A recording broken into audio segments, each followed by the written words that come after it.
नमस्कार प्यारे बच्चों, दोस्तों। जो आज हम स्टार्ट कर रहे हैं वो क्लास 9th का चैप्टर फर्स्ट स्टार्ट कर रहे हैं। क्लास 9th का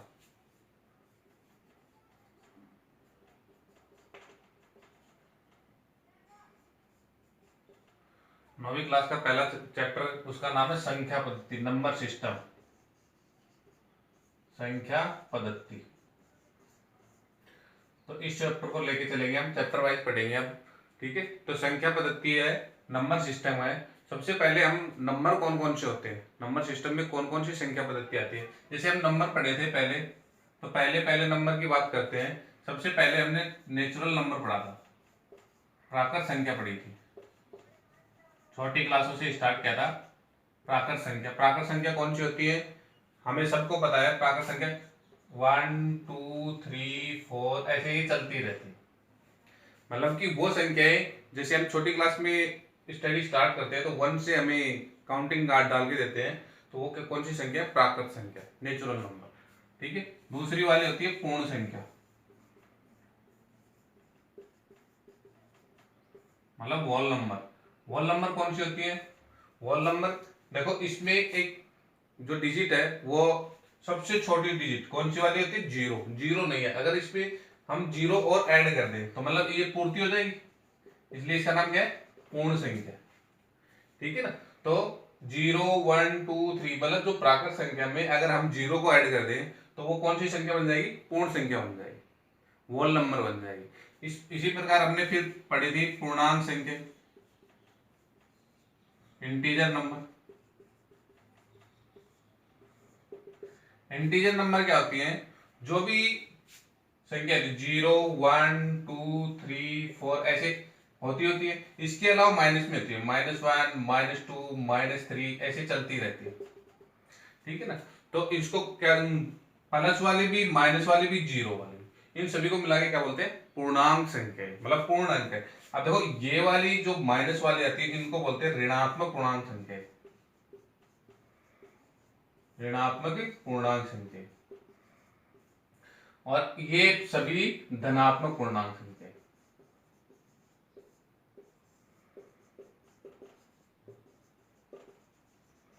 ठीक है, इनको माइनस वाले को क्या बोलते हैं, ऋणात्मक, और ये धनात्मक प्लस वाले को धनात्मक पूर्णांक संख्या। ठीक है, इसके बाद जो हमारा टॉपिक है, जो 9th के लिए है, वो है, हमें खास ध्यान किस पे रखना है, परिमेय संख्या। वो कौन सी होती है, 8वीं क्लास में कुछ आपने पढ़ी है, वो संख्या जो किसके रूप में रखी जाए, p बटे q के रूप में, और q का मान क्या नहीं होना चाहिए, जीरो, मतलब अंश और हर के रूप में। ठीक है ना, रेशनल नंबर, इसको इंग्लिश में रेशनल नंबर बोलते हैं। रेशनल से क्या, रेशियो, मतलब जो भी संख्या रेशियो के रूप में लिखी जाती है, अनुपात के रूप में लिखी जाती है, उसको क्या बोलते हैं, रेशनल नंबर बोलते हैं। ध्यान क्या रखना है, अंश तो कुछ भी हो, कोई भी इंटीजर हो, परंतु जो डिनोमिनेटर है, हर है, वो जीरो नहीं होना चाहिए।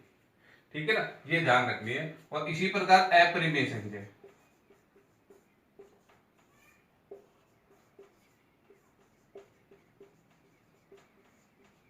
अपरिमेय संख्या, इनरेशनल नंबर। इनरेशनल नंबर क्या होती है, वो संख्या, देखो उसके ऊपर किसका साइन देखना है, अंडर द रूट का साइन देखना है, वर्गमूल का साइन देखना है। अगर वर्गमूल का साइन हो और इसके अंदर जो डिजिट रहेगी, संख्या रहेगी, जो भी संख्या रहेगी, वो पूर्ण वर्ग नहीं होनी चाहिए।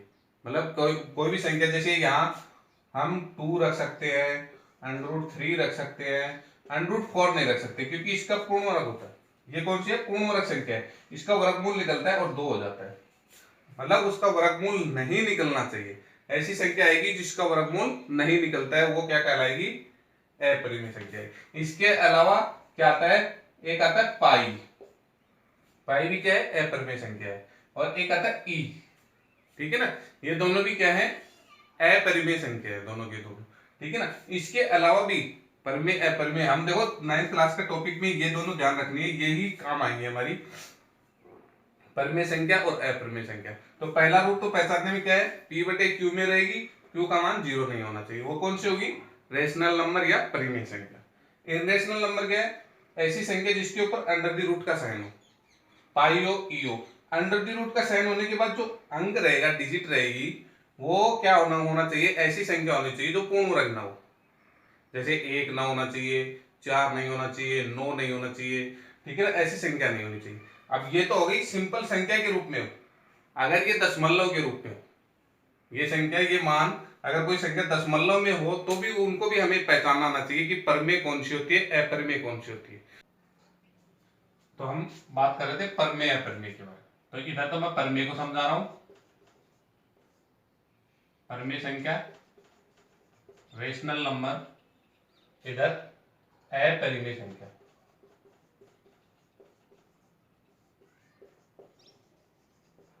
इर्रेशनल नंबर, ठीक है। परिमेय संख्या रेशनल नंबर, अपरिमेय संख्या इर्रेशनल नंबर, ठीक है। पहला तो मैंने क्या बताया अभी, P बटे Q के रूप में कोई संख्या हो, Q नॉट इक्वल टू 0।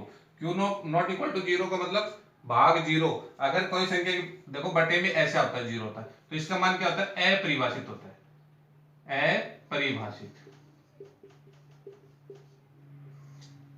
ठीक है, इन्फिनिटिव, ठीक है, अपरिभाषित होगा। इसको ऐसे लिखते हैं, इसलिए क्या है, बटे में Q का मान क्या, 0 नहीं होता है। तो ये क्या होती है, परिमेय संख्या में बटे में 0 इसलिए नहीं होता है, क्यों नहीं होता है, क्योंकि अगर किसी संख्या के बटे में 0 मतलब 0 को भाग देना होता है तो उसका मान क्या होता है, अपरिभाषित, इन्फिनिटी होता है, ठीक है ना।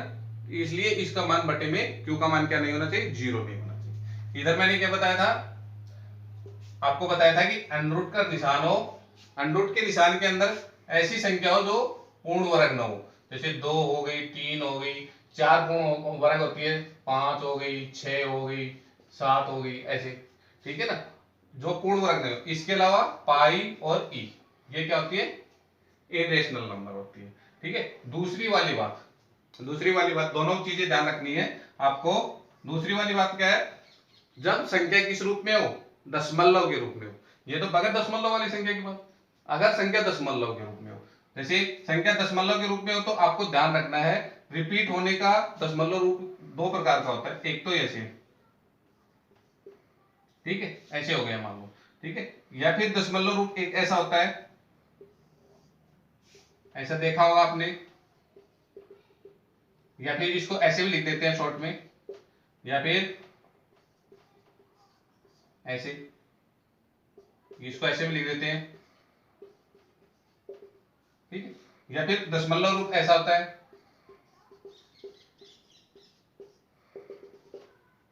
न कोई बार लगा हुआ है, न कोई संख्या दोबारा सेम रिपीट नहीं हो रही है, ठीक है ना।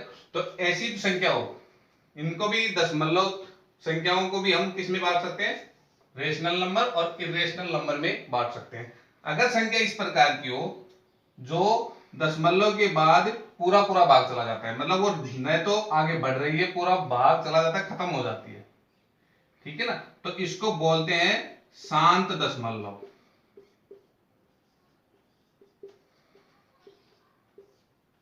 क्या बोलते हैं, शांत दशमलव, ठीक है।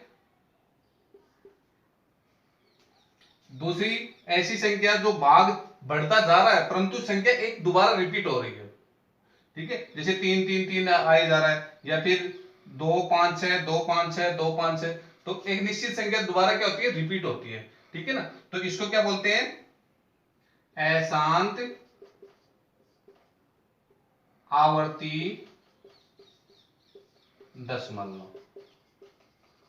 कई बुकों में अशांत को अनअवसानी भी लिखते हैं, ये ध्यान रखना है, अशांत लिख दो तो अनअवसानी लिख दो, ठीक है। इस वाले को क्या बोलते हैं, अनअवसानी, या इसका दूसरा नाम क्या है, अशांत। अशांत का मतलब क्या है, जो भाग चलता जा रहा, रुकता कभी नहीं है, मतलब डैश डैश या बार लगा होता, ठीक है। अशांत या अनअवसानी और आवर्ती, देखो इसमें कोई आवर्ती मतलब कि इसमें रिपीट हो रहा है तो मतलब आवर्त हो रहा है, इसमें कोई रिपीट नहीं होता, अनावर्ती,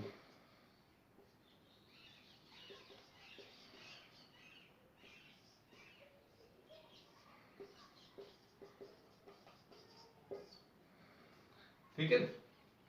अशांत और शांत, शांत को क्या बोलते हैं इंग्लिश में, टर्मिनेटिंग, ठीक है ना, और अशांत को बोलते हैं नॉन टर्मिनेटिंग। देखो इसमें दोनों में, इसमें तो परमेय में शांत भी आएगा, अशांत भी आएगा, टर्मिनेटिंग नॉन टर्मिनेटिंग आएगा। परंतु ध्यान क्या रखना है, इसमें अशांत आएगा तो कौन सा वाला आएगा, आवर्ती वाला आएगा। ठीक है, कौन सा वाला आएगा, आवर्ती वाला, रिक्यूरिंग वाला। ठीक है, और इसमें नॉन रिक्यूरिंग वाला आएगा, मतलब कि जो नॉन टर्मिनेटिंग होगा और नॉन रिक्यूरिंग होगा, दोनों नॉन होंगे, अनावसानी होगा, अनावर्ती होगा। ठीक है ना, तो ये तो क्या कहलाएगा, अपरिमेय संख्या, और ये क्या कहलाएगी, दोनों परिमेय संख्या। ठीक है, तो परिमेय संख्या कौन सी होती है, शांत होती है, और अशांत वाली में आवर्ती वाली दशमलव क्या होती है, परिमेय संख्या होती है, रेशनल नंबर होती है। इन रेशनल में क्या होती है, अनावसानी होती है, अशांत होती है, पर अनावर्ती भी होती है। तो अपरिमेय संख्या याद रखना बड़ी आसानी है, इसको याद रखोगे, ये दोनों बच गई, वो अपने आप परिमेय हो जाएंगी। मतलब नॉन टर्मिनेटिंग होनी चाहिए, नॉन रिक्यूरिंग होनी चाहिए।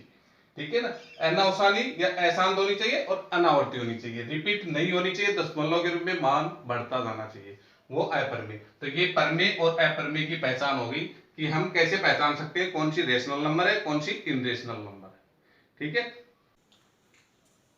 तो अब हमारी एक्सरसाइज का पहला क्वेश्चन, पहले एक्सरसाइज का पहला क्वेश्चन लेते हैं। वो कह रहा है क्या शून्य एक परिमेय संख्या है, कि रेशनल नंबर है क्या, जीरो है, वो हमारी क्या रेशनल नंबर है। अब रेशनल नंबर का नाम लेते हैं, हमें ध्यान में आना चाहिए, रेशनल नंबर क्या होती है, किस फॉर्म में होती है, पी बटे क्यू के रूप में होती है। ठीक है, तो ये किसकी बात कर रहा है, जीरो की। क्या मैं जीरो को पी बटे क्यू के रूप में लिख सकता हूं, इसने पूछा भी है, क्या इसे आप पी अपॉन क्यू के रूप में लिख सकते हैं। अब जीरो देखो, देखिए अगर मैं किसी भी संख्या हो उसके नीचे एक लगा दूं, किसी भी संख्या में एक का भाग देते हैं तो वही संख्या आती है, तो जीरो के नीचे एक लगा सकता हूं, जीरो के नीचे तो दो भी लगा सकता हूं, तो भी वही जीरो आएगा। ठीक है, जीरो के नीचे तीन लगाऊंगा तो भी वही जीरो आएगा, तो किसी भी रूप में लिख दो, मतलब जीरो में किसी भी संख्या भाग देते हैं तो जीरो जाता है, तो इसके नीचे तो कुछ भी लगा सकता हूं, एक लगाओ चाहे दो लगाओ, तो इसको मतलब पी बटे क्यू में लिख दिया मैंने। दूसरी बात कह रहा है क्या इसे आप पी अपॉन क्यू के रूप में लिख सकते हैं, तो लिख दिया।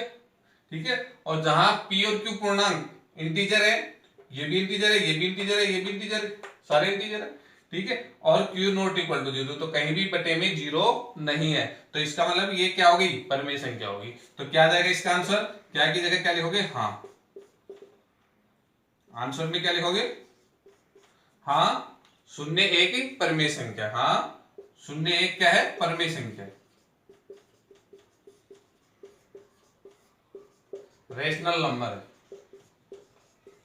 ठीक है, क्या आप इसे पी बटे क्यू रूप, तो पी बटे क्यू में लिख सकते हैं, तो पी बटे क्यू रूप में लिखा तो क्या गया, जीरो बटे वन लिख दो या जीरो बटे टू जो भी है, और जहां क्यू इक्वल टू क्या है, वन है, not equal to zero, zero के बराबर नहीं क्या है, वन है, तो ये पी अपॉन क्यू के रूप में लिखा गया, और ये रेशनल नंबर होगी।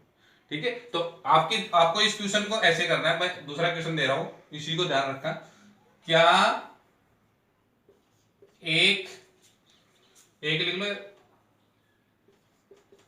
दो लिख लो, चलो एक एक कंफ्यूज हो जाओगे, क्या दो एक परिमेय संख्या है, क्या इसे पी बटे क्यू में लिख सकते हैं। इसको करके आपको दिखाना है मेरे को कमेंट में, या जो होमवर्क कॉपी में करना है अपने में, एक्सरसाइज में प्रैक्टिस करनी है कि क्या दो एक परिमेय संख्या है, इसे पी बटे क्यू में कैसे लिखेंगे, और क्यू का मान क्या नहीं होना चाहिए, जीरो नहीं होना चाहिए। ये क्वेश्चन आपको करना है।